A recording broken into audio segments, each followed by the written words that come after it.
عارفة الإحساس ده لما تبقي قاعدة في وسط ناس بتتكلمي وبتضحكي، بس من جواكي حاسة ان في حاجة مش واصلة للي قدامك، انك مهما شرحتي ومهما حاولتي توضحي في جزء منك مش بيتفهم.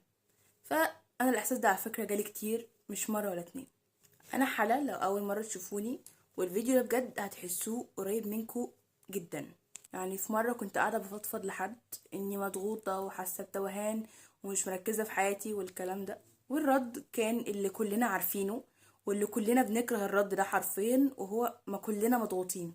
والجملة دي على قد ما هي بسيطة على قد ما هي رخمة وتقيلة جدا. بتحس ان كل اللي قلته وحسيته اتمسح في ثانية.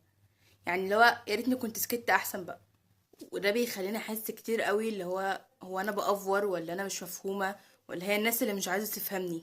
وبعد تفكير وصلت لحاجة ان في فرق بين ان حد يسمعك وان حد يحس بالكلام اللي انت قلته ويحس بيك انت شخصيا. واوقات المشكلة مش بتبقى في الناس، المشكلة بتبقى ان احنا بنحكي من بره وبنقول اللي مضايقنا، بس ما بنعرفش نوصل اللي حاسينه للي قدامنا قوي. يعني ممكن نقول انا زعلانه بس مش هعرف اقول انا حاسه ان انا مش كفايه. ممكن نقول انا مضغوطه بس ما نقولش انا تايهه ومش عارفه انا عايزه ايه، عشان صعب ان احنا نقول كده حتى لنفسنا.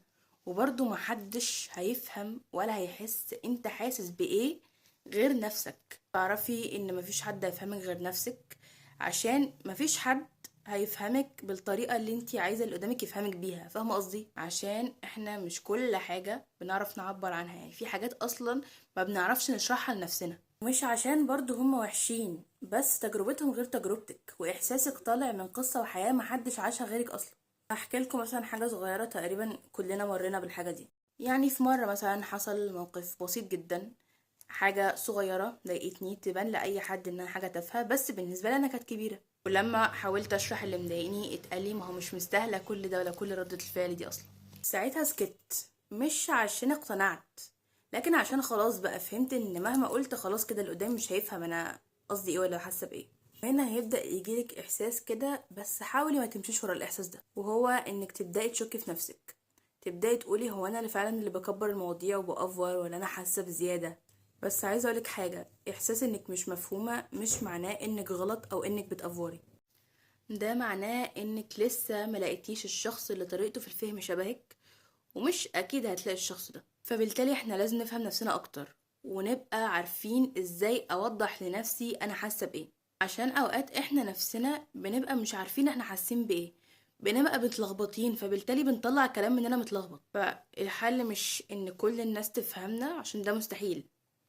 الحل اننا نلاقي شخص واحد بس نقعد نحكي معاه من غير ما نقعد نفسر كل كلمة ولا نقعد نبرر كل كلمة بنقولها. وغالبا الشخص ده هيبقى انتي نفسك، محدش هيفهمك اكتر من نفسك. اسمعي نفسك، اسألي نفسك انا ايه اللي مزعلني بجد. طب هو الموقف ده اللي ضايقني ولا احساس قديم اتراكم على الموقف ده فاتضايقت قوي؟ وساعات احساس انك مش مفهوم احيانا بيجي من انك حاسس ان محدش شايفك، محدش شايف تعبك، محدش شايف الحاجة اللي انت بتخبيها ورا الضحكة. بس صدقني انت مش لوحدك في الاحساس ده، في ناس كتيرة قوي بتحس بنفس الحاجة. ناس كتيرة قوي بتتكلم بس محدش سامعهم، بيضحكوا بس محدش شايف زعلهم. كان بجد كلنا محتاجين نتعلم ان احنا نسمع بعض، مش عشان نرد ولا عشان ننصح، عشان نفهم بعض.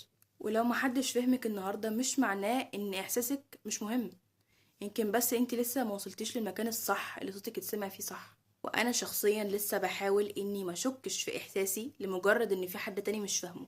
ولو حسيتي قبل كده انك بتحاولي توصلي حاجة ومحدش فاهمك، عايزة اقولك ان احساسك مفهوم حتى لو مش من كل الناس.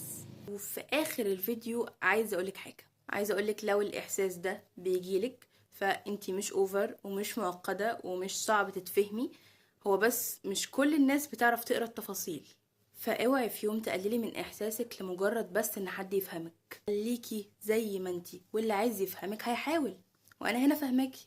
فانتي مش محتاجة تبقي اقل ولا ابسط، انتي بس محتاجة تبقي في المكان الصح. بس كده، بحبكم. باي باي.